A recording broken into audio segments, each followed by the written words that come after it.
Hi, this is Bill McCamley, and on the very first episode of What the Bleep Does This Mean, 6 months ago, we described some of the things to look out for as Trump and many of his officials look to get rid of democratic stuff to keep themselves in power, like leaders staying too long, doing away with checks and balances on said leaders' power, and the erosion of people being treated the same no matter their race, religion, gender, identity, or what have you.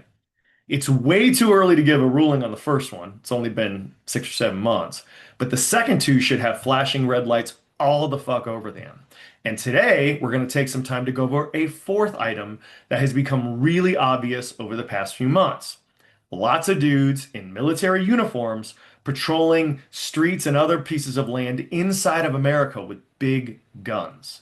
The press is not covering this well. The Washington Post headlines after Trump basically invaded the streets of DC with troops was Donald Trump fulfills a dream role, big city mayor. But it does matter. It's super scary. And we're going to do what many of the press aren't doing right here, which is tell you what's really up. First, let's take a look in history at other asshole dictators and how they used uniformed guys with guns to hurt people in order to ensure their own power. The first real modern dictator was an Italian guy named Benito Mussolini. He came to power first by organizing a group of regular men calling themselves the Voluntary Militia for National Security, but most folks just called them black shirts. They were reported to have over 350,000 dudes at their peak, recruiting heavily from disgruntled World War I vets. They wore uniforms based on elite Italian army squads. These were black, hence the nickname. And their mission was something all dictators need: fight an enemy, in this case, socialists, in support of Mussolini, who they called Il Duce, or leader. In 1922, they invaded the Italian capital, Rome, seizing government buildings and train stations, and that allowed Mussolini to force the King of Italy to make him prime minister. If this reminds you of the January 6th invasion of the Capitol, well, they were better organized, but the parallels are kind of scary. After Mussolini got the gig, he then dismantled all checks on his power, becoming a dictator and turning the shirts into government troops that he ordered to attack the offices of opposition political parties, media he didn't like, unions, and anyone else that generally liked democracy. By the 1930s, they had killed hundreds of folks and become an effective tool for keeping Mussolini as the dictator of Italy until World War II ended. A guy who loved what Mussolini did? Adolf Hitler. In the 1920s, he created the brown shirts, which did the same shit in Germany that the black shirts did in Italy, attacking groups Hitler didn't like. The difference is that when Hitler became dictator, he took a much more direct approach than Mussolini in the use of thugs. He canceled the brown shirts and actually killed their leaders in a day called the Night of Long Knives because he viewed them as a threat to his own power. But he kept a brown shirt group called the Waffen SS as the combat branch of the Nazi Party and used it throughout his rule as a joint military police force to rape, torture, and kill Jews, gypsies, and anyone else he viewed as subhuman.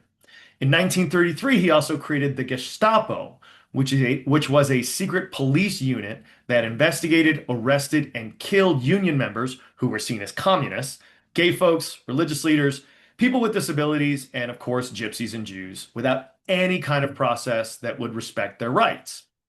This combination of police powers with the military and getting rid of due process are staples of how dictatorships use dudes with guns to enforce their will on the people. Now, this shit isn't just a European thing. Juan Perón, the dictator of Argentina, used a military death squad called the Alianza Anticomunista Argentina to arrest and kill artists, priests, politicians, students, communists, and anyone else he viewed as a threat in the 70s. At the same time in the 70s in Chile, their dictator, Augusto Pinochet, had a group called the Dirección de Inteligencia Nacional.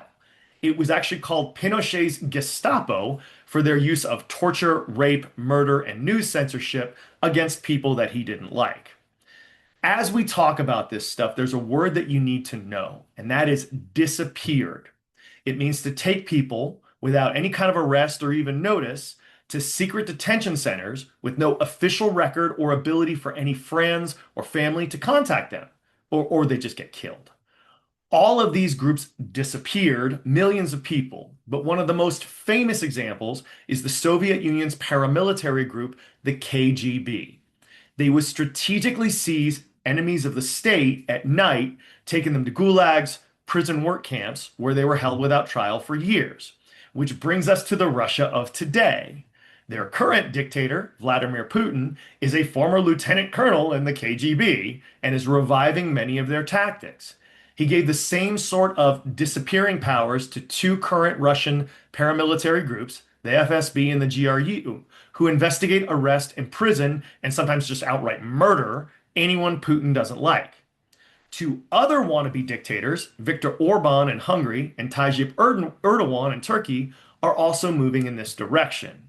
Just 2 years ago, Orban established the Sovereign Protection Office, which can disappear people for up to 3 years in the interest of protecting constitutional identity, which probably means whatever reason Orban wants. Erdogan expanded a group of local militias called Neighborhood Watchmen who support him into their now having the ability to carry guns and use force whenever necessary in doing what he wants. Why do I bring this shit up? Donald Trump has in the past called Putin strong, a big hero, and said, in terms of leadership, I give him an A. He's called Orban a great man, a great leader, and Erdogan a friend and a guy I like, guy I respect. Trump has never made any secret about wanting to be one of these guys. And in analyzing these dictatorships, there are four things we all really need to watch out for as he moves us in that direction. Number one, the combination of police and military units and duties. Number two, eliminating due process. Number three, providing resources to these groups for more equipment and hiring more folks. And four, using as a reason for all this, emergencies that may or may not exist. In the US, we've, with a few rare exceptions, kept the military away from police duties since we were founded. Why? The dudes that wrote the Constitution had to deal with this crap from the King of England, and it pissed them off so much they fought a war about it. Congress actually passed a law in the 1870s, still in place today, called the Posse Comitatus Act, and it limits the ability of the armed services, today the Army, Navy, Air Force, Space Force, Marines, to act as cops on US soil. And because we don't want an SS or KGB here, this is a good thing. But Trump's cronies are severely testing this in more than a few ways. First, they turned the entire southern border of the United States into a military base.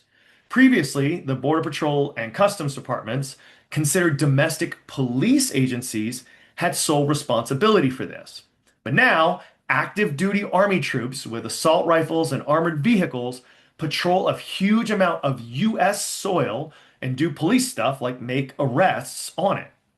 Secondly, he called in active duty Marines to protect federal buildings in LA a few months ago when there were demonstrations about the government's immigration tactics.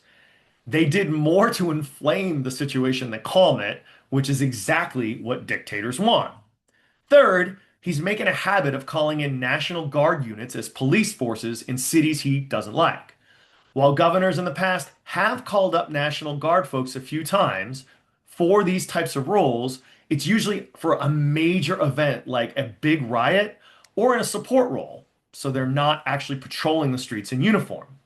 But Trump is constantly bringing them in, uniforms, guns, and all. He brought him into LA a couple of months ago. He recently brought him into DC and is now threatening to call them into cities like Baltimore and Chicago.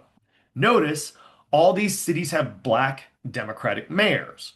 Fourth, Trump is turning the Immigration and Customs Enforcement Department, or ICE, into a paramilitary group. Before they were just cops. Now they're showing up in towns with full camouflage uniforms, assault rifles, and armored cars. Now let's discuss due process. Remember how those dictators in other places allowed their thugs to disappear people without any kind of arrest process, trial, or communication with anyone? One of Trump's biggest goons, the brainchild of a lot of this stuff actually, and possibly the guy compensating for the smallest penis of them all, is his top immigration advisor, Stephen Miller. A few months ago, Miller threatened to suspend habeas corpus or the right of anyone to challenge federal actions in court for immigration issues. But when everyone said they would lose that in court, Miller just started doing it. Over the past few months, immigrants across the country have been posting flyers of their family members when they suddenly, well, disappeared. A famous example is Kilmar Abrego Garcia, who was taken from a Home Depot parking lot earlier this year and sent to an El Salvador prison run by another dictator asshole who Trump likes, where he was starved, beaten, refused the ability to sleep, and was never allowed to talk to his family. He was just recently brought back after a ton of public pressure, but they're now threatening to send him to Uganda in Africa. We still don't know what he did or didn't do other than cross the border illegally, which is a misdemeanor, because he was never allowed a day in court. These guys have disappeared tens of thousands of people like Abrego Garcia without a trial. Most have not committed any serious crime. And for those people that say, well, they're only going after that because they were here illegally, Joe Rogan actually said it best. This is a direct quote. What if you are an enemy of, let's say, not any current president? Let's pretend we get a new president, totally new guy in 2028. And this is a common practice now of just rounding up gang members with no due process and shipping them to El Salvador. You're a gang member. No, I'm not. Prove it. What? I got to go to court. No, no, no, no. You don't get due process. That is dangerous. We got to be careful that we don't become the monsters while fighting monsters. What Rogan just described is Dictator 101. Now let's talk about resources. In Trump's big budget passed in June, money for healthcare and food aid for some of our most needy Americans was cut. Instead, in addition to giving huge tax breaks to our nation's billionaires, ICE, the guys running around with military outfits, assault rifles, and armored vehicles, got a massive cash infusion. It basically makes them the 17th biggest military force in the world, with more funding than the armed forces of the countries of Iran, Spain, Turkey, or Mexico. Last, we want to talk about using emergency powers. In the past, the US government has rarely called up military units to help police civilians on American soil. Examples include President Eisenhower brought in the 101st Airborne to help black kids get into previous white-only schools in Arkansas during the 50s because they didn't trust local troops to actually not side with the racists, and bringing in the National Guard to help enforce the law in LA's big race riots in the 90s. But Trump's calling up of the National Guard is different. He says that the emergency was that crime was, in his own words, out of control, but it isn't. Violent crime is at a 30-year low. And now there was an increase in murders in 2023 in DC, but the rate was back down again last year. This is happening all around the country and in many other big cities with black mayors Trump is targeting. The next two he said he was going to bring the National Guard into were Chicago and Baltimore.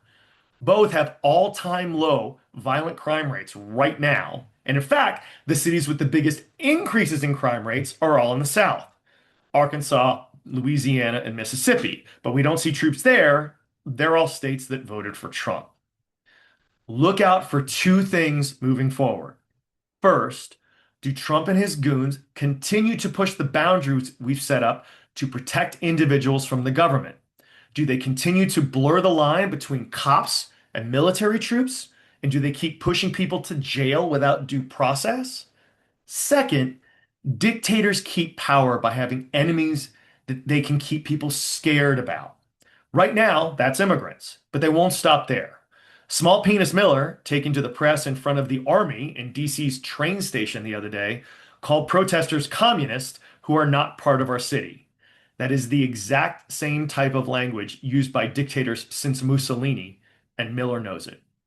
Thank you all very much for taking the time to listen to this today. If you have any questions, comments, or feedback, please feel free to comment on the social media platform you got this on, the podcast platform you got this on, or you can email me at whatthebleepdoesthismean@gmail.com. That's whatthebleepdoesthismean@gmail.com.